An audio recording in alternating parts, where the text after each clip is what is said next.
Hey guys, so I am going to show you guys how I am organizing my craft cupboard right now. It was actually a lot worse than I thought. So first of all, this is the new application I'm using on my phone, so hopefully it works out okay and doesn't cut out too much, but I'm not sure how it will.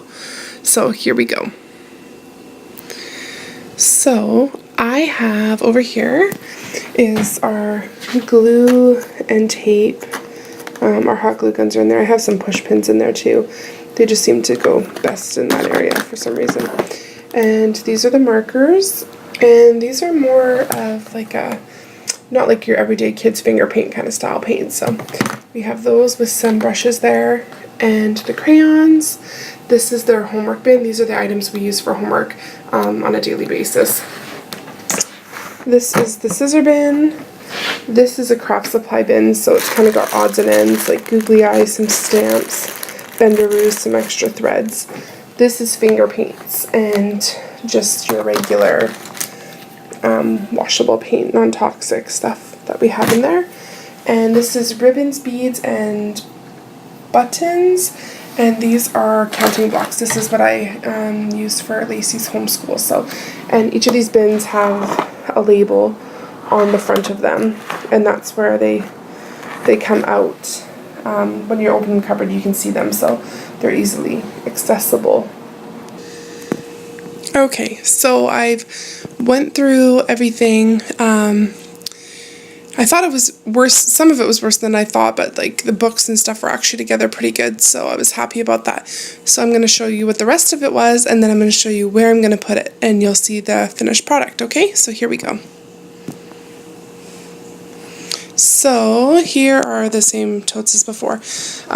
These ones are pencil crayons or colored pencils. I don't have as many of them, so we don't really need a big container.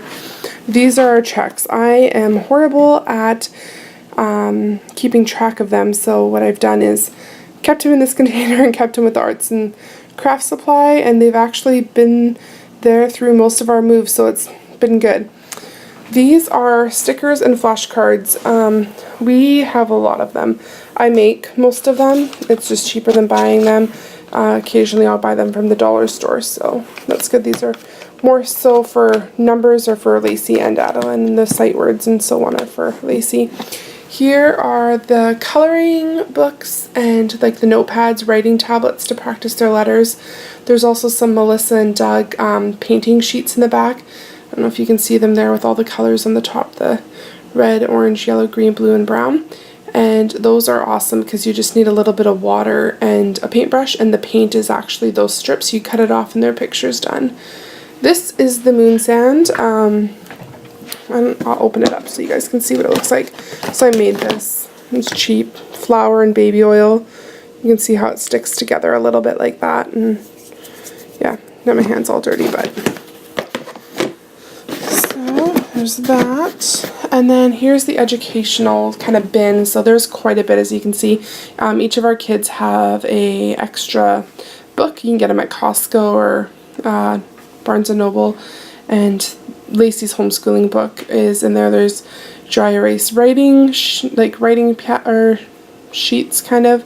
And there's like just a bunch of different things. The dollar store is a great resource for that. And this is my envelope. They're tucked in the back there underneath because my kids love them and I never need them. I never have them when I need them. So then there's paper and extra line paper and extra paper and labels. Probably my favorite thing. So this is how much stuff. I'm going to start at one end and go all the way over. This is what is going to be going into, and turn around, into this cupboard down here. So let me turn this because I'm not sure how it's going to record. So down there is actually thesaurus and dictionary. Sky needs them for school, and that's a big strawberry shortcake notepad. It doesn't fit anywhere else. So, and that yellow box is actually some stencils we got, I want to say at a garage sale for like $2 or something, and it's filled with so many stencils. So we're gonna just put all of that stuff down here. And over here is the Melissa and Doug like picture pads. I love them. They are awesome. We got ours in Skagway when I worked at a store, Alaskan Fairy Tales. So it's been wonderful. So, and up here is our tablets by the charger. We have, all of us have tablets, so it's nice to charge them all there and they're not running all over. And trying to find their cords and so on. So I am going to fill this up and I'll see you in a second. Okay, so I stacked them in there. I did put them in kind of like more of an order that we actually use, so we don't use the finger paints as much, or the paints on the bottom there, or the taper glue than what we do on the top. So that's how I did that. And then I tucked the moon sand back there specifically so the kids could not get it out, because it's happened before and it made a mess. The educational stuff and the paper, I switched the labels so that you could see that. I know it's pretty obvious it's paper, it's just one of my little things. And the writing tabs, and there's the stencils and the other supplies. So that is how I do it, and yeah, thanks for watching. Bye.